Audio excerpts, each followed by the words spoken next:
Cook with Comali semi-final ரவுண்ட்ல மிகப்பெரிய Sunday வந்திருக்கு. அண்ட் அதை இன்னைக்கு மணிமேலையே ரிவீல் பண்ணிட்டாங்க. அண்ட் முக்கியமா குக் வித் கோமாளில இருந்து குவிட் பண்றதாவும் பார்த்தீங்கன்னா அவங்க சொல்லியிருக்காங்க.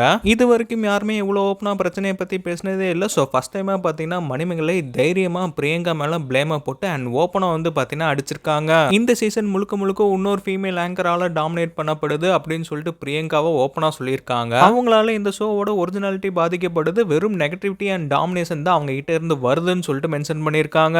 அண்ட் முக்கியமா நான் ஆங்கரிங் ஃபீல்ட்ல 15 வருஷமா இருக்கேன், பட் இந்த மாதிரி ஒரு இம்மெச்சூரான பர்சனை பார்த்ததே இல்லைன்னு சொல்லிட்டு பிரியங்காவை இம்மெச்சூர்னு சொல்லிட்டு மென்ஷன் பண்ணியிருக்காங்க. எனக்கு என்னோட செல்ஃப் ரெஸ்பெக்ட் தான் முக்கியம். அண்ட் பிரியங்காவை நான் எப்படி கால் அவுட் பண்றதுனால நான் எதுக்கும் பயப்பட போறது இல்லை, ஐ டோன்ட் கேர்னு சொல்லியிருக்காங்க. அண்ட் இன்னொன்னு சொல்லியிருக்காங்க, கடவுள் பிரியங்காக்கு நிறைய ஷோஸ் வந்து கொடுக்கட்டும், நிறைய ஷோ ஆங்கரிங் பண்ணட்டும், அப்பதான் அடுத்தவங்க யாருமே பாதிக்கப்பட மாட்டாங்க, வாழ விடுன்ட்டு. குக்கா வந்தா குக்கோட வேலையை மட்டும் பார்க்கணும், அதை தட்டி கேட்டா நம்மளே பார்த்தீங்கன்னா பிளேம் பண்றாங்க. ஸோ அண்ட் செல்ஃப் ரெஸ்பெக்டும் இல்லை. ஸோ அதனால இந்த ஷோ விட்டு வெளியில வந்துட்டேன்னு சொல்லியிருக்காங்க. அண்ட் இந்த சண்டை எப்போ நடந்திருக்குன்னு பார்த்தீங்கன்னா போன வாரம் ஷூட்டிங்ல நடந்திருக்கு. ஷோ விட்டு மணிமேலை பாதிலேயே வெளியில போயிருக்காங்க. அண்ட் பிரியங்காக்கும் அங்க இருக்கிற எல்லா பேத்துக்குமே தெரியும், பட் யாருமே எதுவுமே சொல்ல. இப்போ மணிமேலை சொன்னதுக்கு அப்புறம் தான் எல்லா பேத்துக்குமே தெரிய வந்திருக்கு. அண்ட் இதுக்கு பிரியங்கா என்ன ரிப்ளை பண்ணியிருக்காங்கன்னா, ரொம்ப கூலா நான் வெக்கேஷன் போய்கிட்டு இருக்கேன்னு சொல்லிட்டு அவங்களோட ஸ்டோரியில போட்டிருக்காங்க.